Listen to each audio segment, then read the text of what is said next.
Ladies and gentlemen, welcome back to Ravens Today, giving you all the updates and rumors that have been floating around the Ravens base. Just after this draft, I'm going to go into a fun one, okay, before we get into the undrafted free agents, what to expect in training camp, and the schedule release, okay? This first one here, I kind of find it kind of ironic because former Ravens wide receiver Deontay Johnson signed a one-year deal with the Browns. I find it ironic because you know how Deontay Johnson had his fallout with the Ravens. For those of you that don't know, Deontay Johnson refused to get on the field during a game, or his last game with the Ravens, and the Ravens subsequently released him, and now he's on the Browns. Listen, I'm all for the success of a player. I'm hoping that he has success on the Browns, but at the same time, I don't because, well, like if you refuse to be a teammate and go out onto the field during a game, kind of puts you in a bad light. But hoping that he can bounce back with the Browns, depending on who's throwing to him, because the Browns currently have a boatload of QBs. But again, former Raven, happy for him. Hopefully we can mend some bridges here because he is a talented player. All right, we'll dive right into what I'm really looking forward to is the undrafted free agents. Can an undrafted free agent shine? We've seen it before, people. Keaton Mitchell, great example there.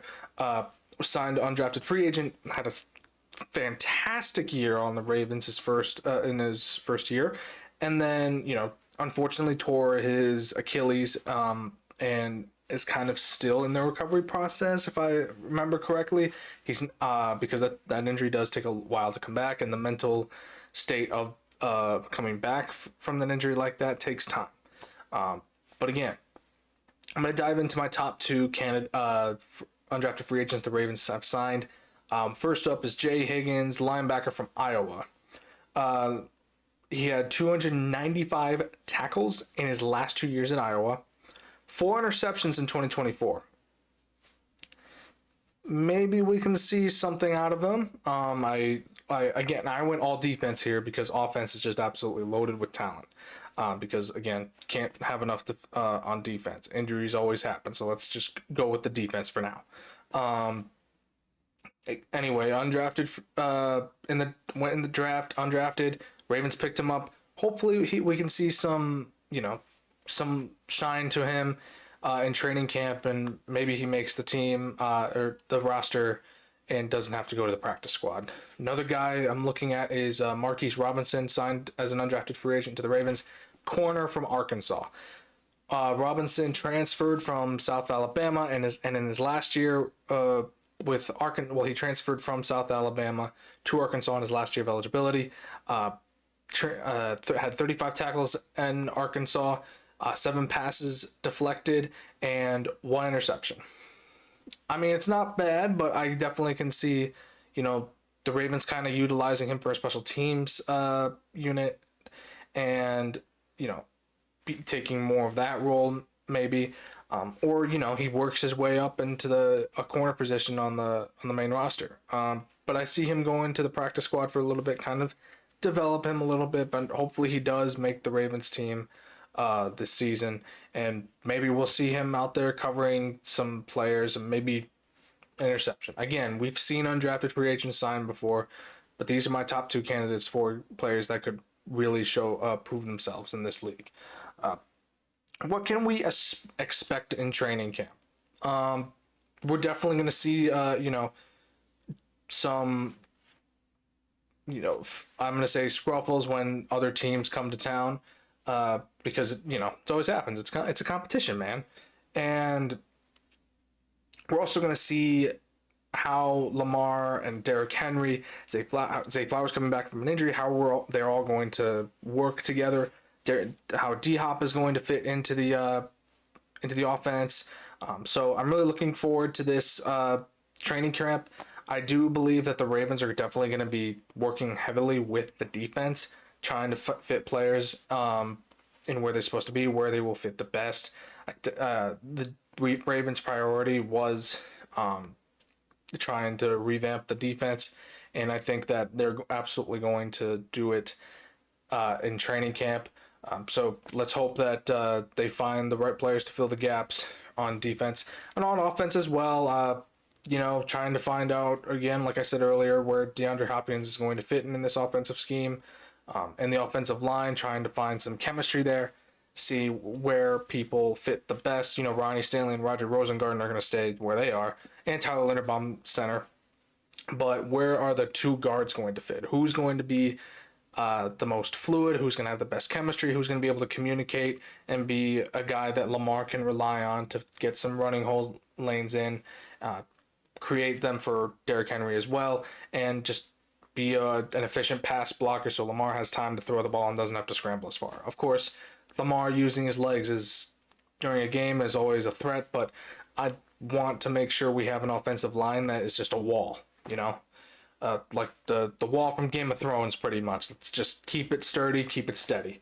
And I guess we'll find out in training camp on who is the most qualified to be in that position. Also, let's see how Malachi Starks does in this, where he's going to be, or whether in the DB position or whether in the safety. I can totally see him proving his worth in training camp.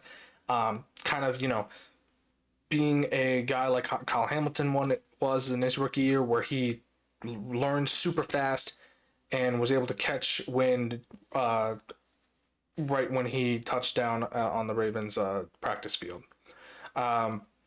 Looking forward to him, seeing what he can bring and seeing how well he works with Kyle Hamilton. I think the two of them will have great chemistry, and we will see that come training camp. I will stamp that, man. I think those two will be an elite backfield together. Also, lastly, as of this video, schedule releases in 2 weeks, man. We get to see how our schedule pans out. This can be good or bad. Well, it's always good or bad. You don't want to face some teams, but here we are. We always have the Bengals twice. We always have the Browns twice. We always have the Steelers twice. Don't know what's going on with the Steelers quarterback position, but I think we will lose one to them, as we always do, and win the other. Bengals will just sweep. Browns will hopefully sweep. But it's always the Ravens versus the Ravens when it comes down to games.